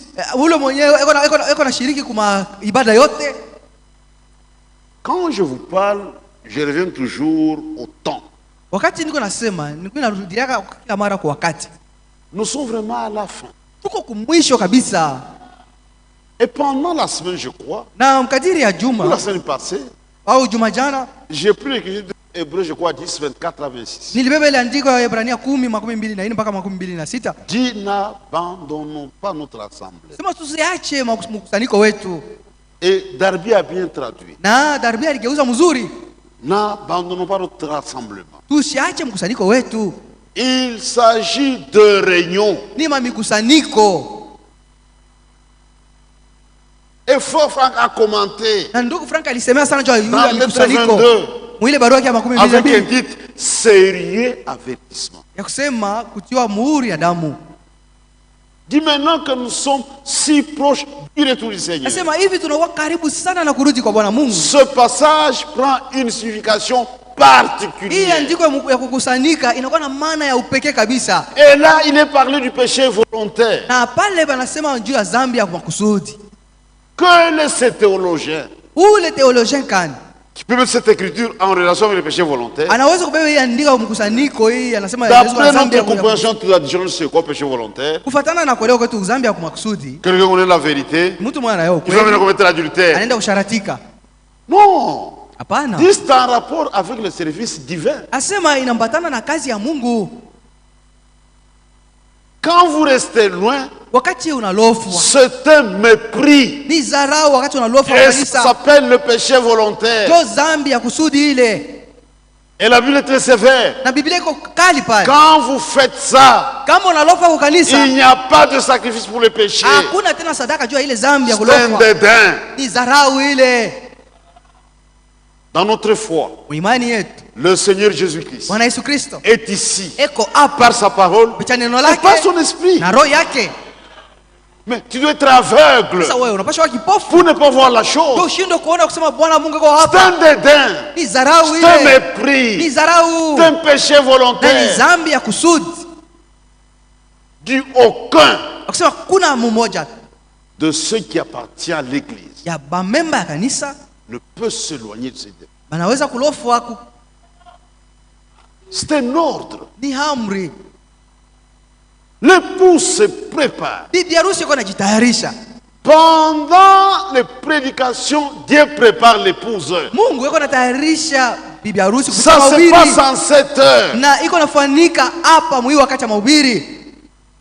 Dieu nous vaccine contre le mal spirituel. Mungu yuko anatutia chanjo juu ya magonjwa ya Nous sommes kiroho. avertis. Dieu nous prévient. Mungu yuko anatukalamsha. Dieu nous équipe. Mungu yuko anatupatia vifaa vya Vous êtes vita. purs Na muko à safi cause de cette parole. kwa ajili ya hii neno yenyewe Mungu nasikia.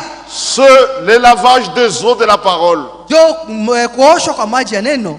Nous sommes dans la contemplation du Fils. Na hapa tuko na mtazama On Bwana. les décrit, on les dépeint. Wewe unamuonyesha vile Et nous yako. sommes transformés. Na sisi tuko nabadilika. Un jour, Siku nous moja serons exactement comme lui. utakuwa kama vile yeye yako. Quand vous restez loin, vous êtes perdant. Sasa wewe kilofwa utashindwa Vous kwa ne kama vile gagnez yako. rien. Au utapatia mo kitu. La présence, Kufika kwa kanisa. c'est un soutien. Jo kusimamia kanisa. La présence. Kuya kwa kanisa. C'est pourquoi mes frères chrétiens de dimanche, Ndio maana banduku mwa mnakuweka paka msiku yenga. rectifiez les tirs. Mubadilishe namna ya kuishi. Vous n'avez jamais réalisé que l'heure est grave. Amuyavumbula kusema wakati iko mbaya sana. Regardez même les événements. Mwangalie hata mambo yenyewe yanafanyika mdunia Les leo. choses peuvent se précipiter. Bantu mambo yanaweza kufanyika kwa haraka. Tout peut arriver. Na mambo yote yanaweza kufika kwa haraka. Les événements modernes Mambo ya sont sasa rendus clairs par la prophétie. iko inaonekana wazi kupitia unabii. Poutine est sérieux. Putin asifanye mizaa. Je vous l'ai dit, il est sérieux. Nilimiambia kusema asifanye mizaa. Regardez Muone comment Satan est rusé. vile shetani ni mjanja. Quand quelqu'un est dans le péché, Wakati mtu yuko mzambi, Satan lui dit que c'est la vie. shetani anamwambia sema njoo maisha, njoo vi yenyewe. Quand un jeune homme est dans les filles, Wakati kiana mwanaume unafuata Dans la banamuke, prostitution. bundumba ou un homme marié dans l'adultère, au mwanaume mwenye kuolewa yako musharati, Satan lui dit que tu fais la vie. shetani anamwambia sema wewe unafaa maisha, njoo Et unafaa pourtant, vi. ni lufu. Pourtant c'est de la mort. Le salaire du péché, c'est la mort. Ushahara ya zambi ni lufu. Parfois, on se moque de nous. Na sasa mbona anatuchekeaka? Ah, au lieu de faire la vie, Ole akufaa vous vi, êtes dans la religion. wewe unaingia mambo ya Mungu. C'est nous qui vivons Si ndio tunaishi parce que Christ est la vie. kwa sababu Kristo ndio uzima Et nous mwenyewe. l'avons. Na tuko na Kristo. Et il a dit, celui qui croit en moi, il Ule a mwenye la vie. ananiamini yako na uzima. Ça, c'est déjà un acquis. Hii tuisha kuipata Una buzima. saa. Tuko na buzima. Nous sommes passés de la mort à la vie. Tulitoka kulufu tunaenda kubuzima. Hier, quand on était au cimetière, Jana wakati tulikuwa kwa cimetière, dit c'est le chemin du paradis. wanasema huko ni cimetière chemin du paradis. Ça sonne très bien. Kuna shirika mzuri, Quand, chemin du paradis. chemin du paradis. On a enterré chemin du paradis. Bali mujika ku chemin du paradis. Ça, c'est très bien pour les gens. Iko na shirika mzuri kwa watu. C'est séduisant, ça. Iko na shirika mzuri.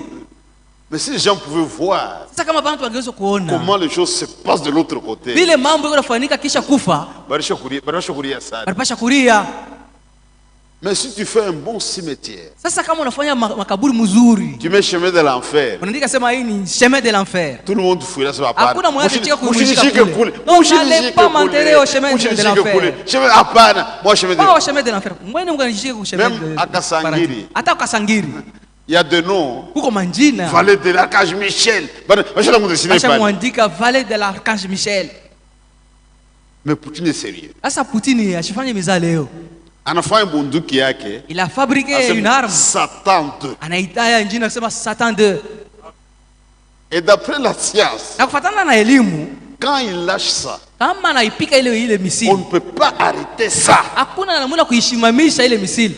Même la Russie elle-même ne peut pas arrêter ça. Hata Russia yenyewe naipika ile misili haiwezi kuishimamisha tena. Pour atteindre l'Amérique, Njoo kufika kwa Amerika c'est 14 minutes. ni mu dakika 14 tu.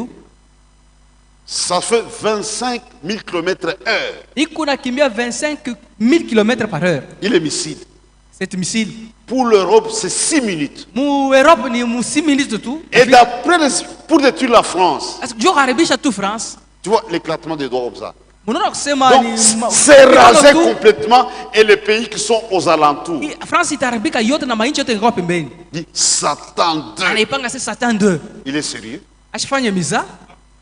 Il est sérieux? Dit oui, ni Satan 2. Cet missile, c'est le Satan 2. Il est sérieux? C'est la fin. Les choses peuvent se susciter. Soyons prêts. L'époux se prépare. Nous nous préparons en écoutant la parole de Dieu. Pas en restant à la maison. L'église c'est une communauté. Oh, voici. Oh, tazameni. Qu'il est doux, qu'il est agréable pour des frères de demeurer ensemble. Pour nous, le meilleur moment c'est maintenant. Le meilleur endroit c'est ici. Je suis dans la joie quand on me dit allons à la maison du Seigneur. La présence. La présence. C'est pourquoi chacun doit choisir son église. Et assumer la responsabilité. Quand je pousse une femme, je fais mon choix. Mais je suis responsable. Je dois la nourrir. Je dois la vêtir. Je dois la chérir. Ce sont des devoirs. Ce sont des devoirs. Vous devez les faire. Je dois supporter ses faiblesses. Je dois l'honorer. Ce sont des devoirs. C'est mon choix. Je ne peux pas la critiquer avec ma famille. Quel type d'homme serais-je? Oui, atanousha. Oh, il risque de me faire tuer. C'est toi qui l'as choisi. Maintenant, prends ta coupe. Quand je fais un choix, j'en assume la responsabilité. Même quand il est question de choisir l'église, vous êtes libre. Mais après avoir opéré votre choix, soyez responsable maintenant. Il y a des engagements à respecter. C'est comme le travail. Quand vous acceptez un travail, il y a des conditions. Le travail commence à 7h30. Soyez là avant 7h30. Si c'est 6 jours sur 7, soyez là 6 jours sur 7. C'est votre choix. Même vous sœurs, c'est le choix yako. C'est votre choix. Quand vous faites un mauvais choix, vous payerez. Maintenant, prends ta coupe. Et chacun est libre de choisir son église. Dieu vous reconnaît ce droit. Quand vous choisissez l'église catholique, respectez la doctrine de l'église catholique. C'est votre choix. Et frère Branham, parlons du choix. Il dit chacun doit choisir son église. Dans la prédication, discernement de l'esprit, paragraphe 18. Je vous lis rapidement quelque chose.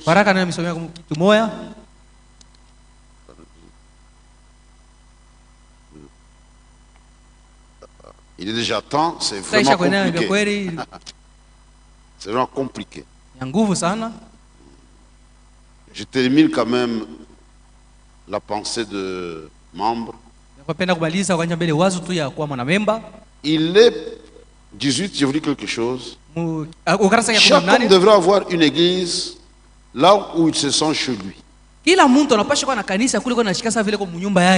En anglais, a church home. Church, église, home, maison. Église, maison. Donc, il est kanisa na kwa sa nyumba yake. Cette église-là devient comme sa maison. S'il a fait un bon choix, cette église c'est sa maison. C'est sa maison. Il y a une expression anglaise, ça j'ai appris ça à l'école. Quand on apprenait l'anglais, there is no place like home.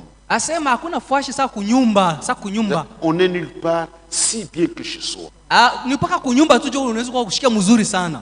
homme normal, même s'il est pauvre, habitant un quartier reculé, une petite maison, il est plus à l'aise chez lui que chez un riche. Dans sa petite maison là, il se sent à l'aise chez lui.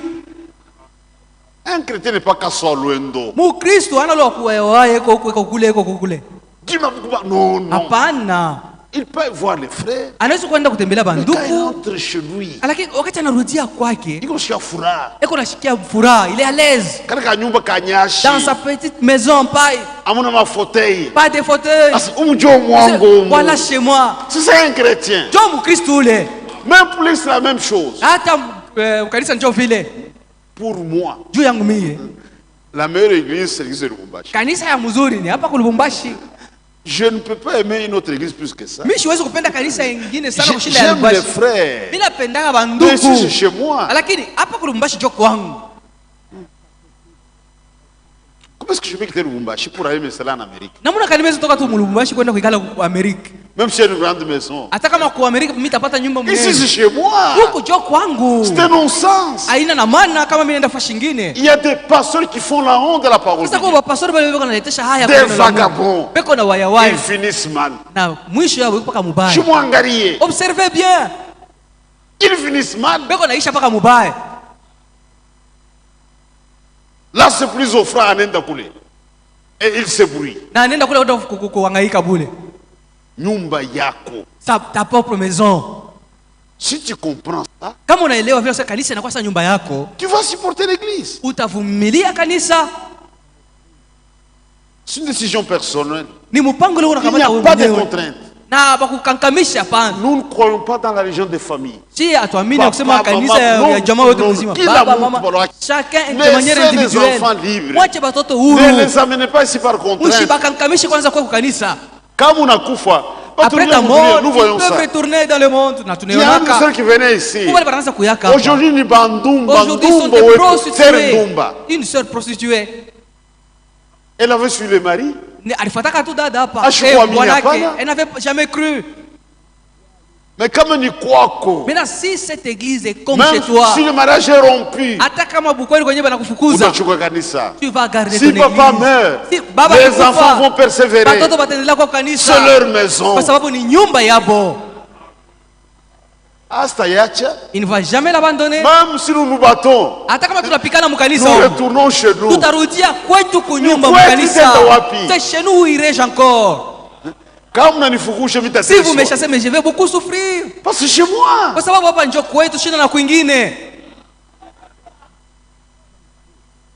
c'est moi l'église. Si je suis absent, c'est moi l'église. Mais c'est moi l'église. C'est moi l'église. C'est ça un membre. Et il paye ses dîmes et ses offrandes. Le paiement régulier de la dîme fait partie de l'expérience chrétienne. Et c'est un devoir pour tout membre. Ça fait partie de l'expérience chrétienne. Kulipa cha 10. On n'a pas l'habitude de crier sur ça. Hatuna lazima kulalamika yule, mulipe cha 10, mulipe cha 10. Ça fait partie de l'expérience chrétienne. Ni maisha ya Bakristo ile. Ce sont des expériences chrétiennes. Ni maisha ya Bakristo ile kulipa cha 10. Un chrétien mûr, il est régulier avec ses dîmes. Mukristo wa kuivya, eko analipa cha 10 yake kila mara. Il est ordonné. Na eko na utaratibu maisha. Quand il a quelque chose, akipata kitu fulani, d'abord Dieu. Sema sehemu ya Mungu iko wapi?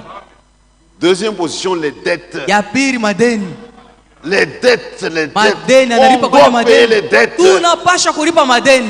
Après Dieu, ce sont les dettes. Kisha kulipa cha 10, ulipa madeni. C'est une honte aujourd'hui. Leo ni haya. Il y a des gens criblés de dettes. Kuko batu wenye na madeni sana. Parfois, il peut payer les dettes, mais il ne veut pas. Eko tuna uwezo kulipa madeni, lakini ashitaki kulipa. Mauvaise volonté. Roho mubaya tu. Et sa famille. Na jamaa yake. Na famille, bibi na batoto. La femme et les enfants. Ye, ni kule chini kabisa. Lui est en dernière position. C'est un chrétien ordonné. Jo mukristo wa sawa ule. Toi bien habillé. Wewe ushavala mzuri wewe bwana. Chic. Ukuvala mzuri sana. Bibi na baba ya mansambo. La femme en babouche. Non, non. Hapana, hapana, hapana. Tu es faux. Pale hauna sawa. Tu peux être mal habillé. Unaweza kuwa uvale tu mzuri. Mais quand on voit ta femme. Sasa wakiona bibi yako, enfants, batoto yako. Bibi wanani? C'est elle sa femme. La gloire de ta femme c'est ta gloire. Sifa ya bibi yako, jo sifa yako. La honte c'est ta honte. Haya yake ni haya yako. Un chrétien il est ordonné. Ukristo ni wa sawa kabisa. Dieu, Mungu, unalipa femme, enfant, il est en troisième position. Kisha wewe et le reste, na bingine binafuata. Il met de l'ordre. Eko na utaratibu sawa maisha yake. Un chrétien expérimenté il peut se dire. Mukristo mwenye kwa kusimama mzuri analipa cha 10 yake na sadaka yake. Il le fait avec joie. Na iko na ripa ile na furaha. Il n'y a pas de contrainte. Aba mukaze kufanya vile.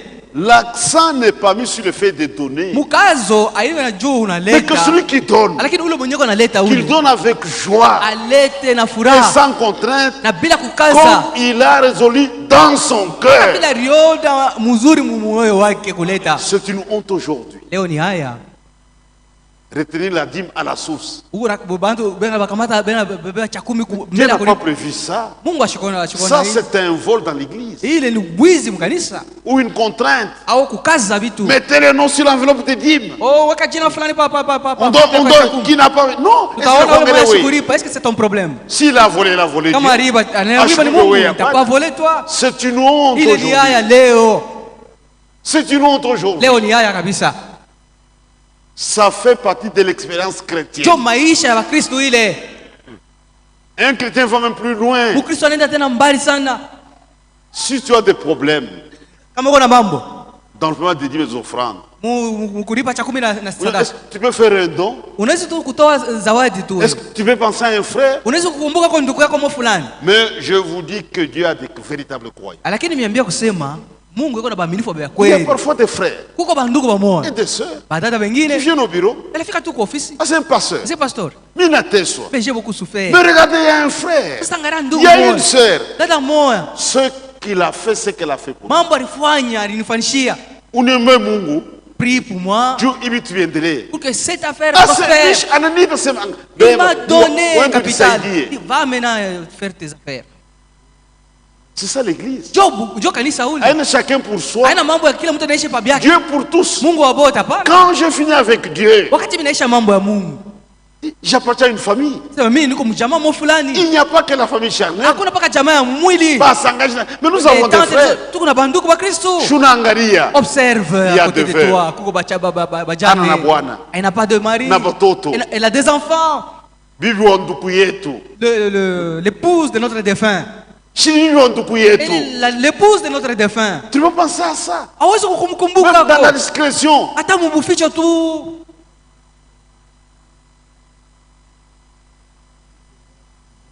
Mais Dieu a des fils et des filles.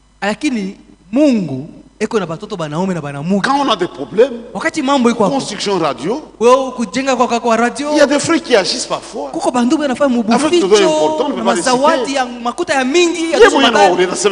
Pour l'œuvre de Dieu. Délibérément, il vient donner seul.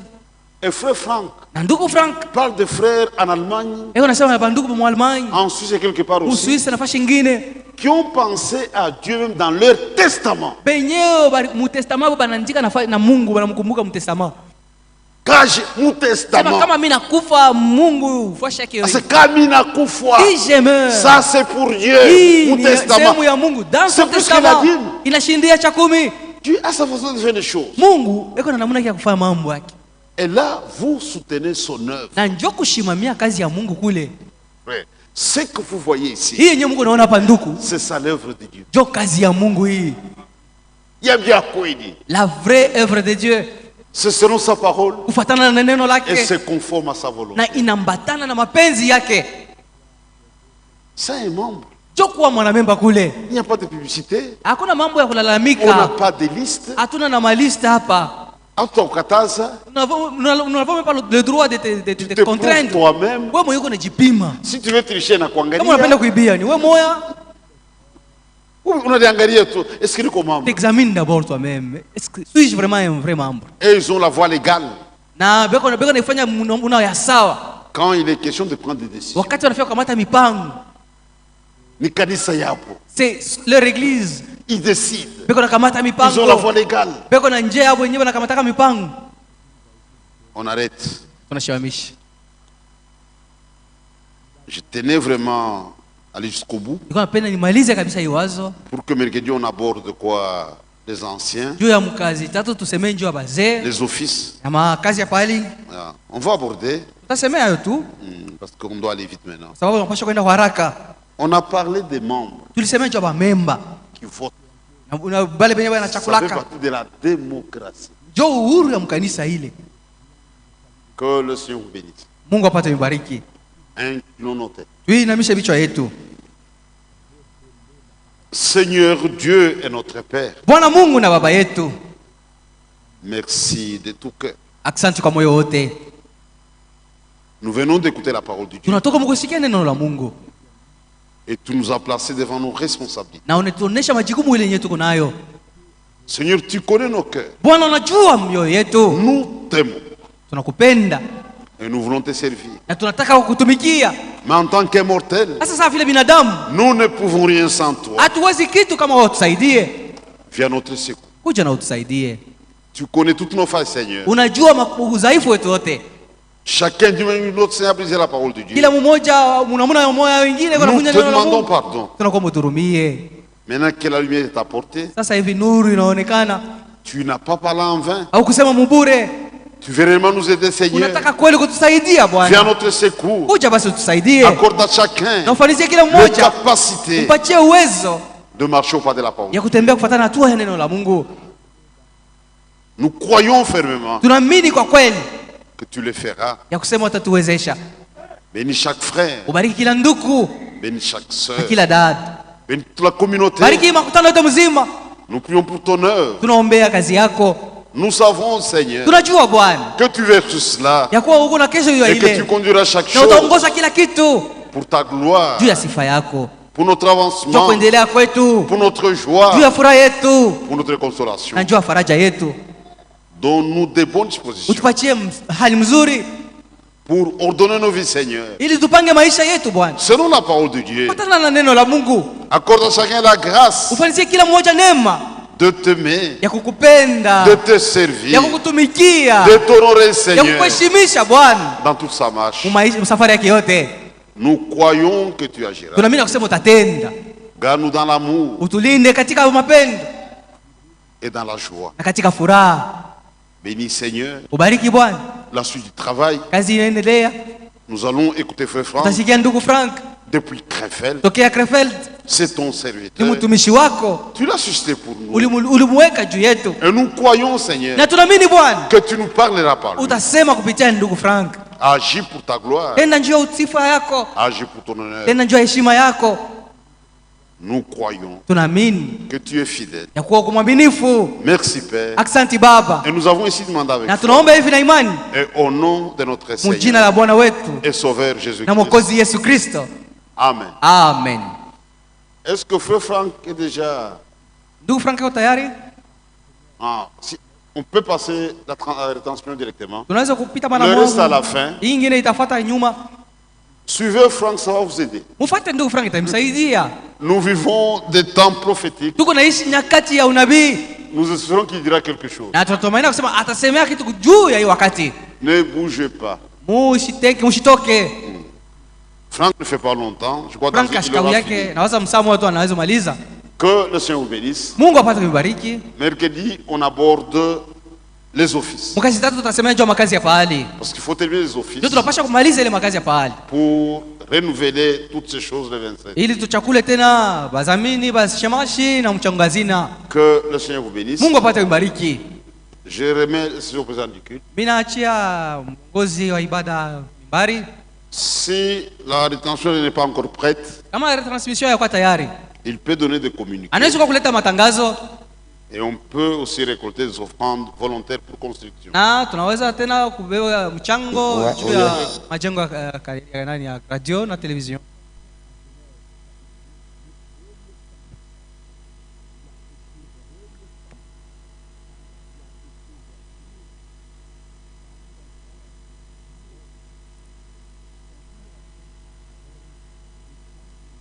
Haiti.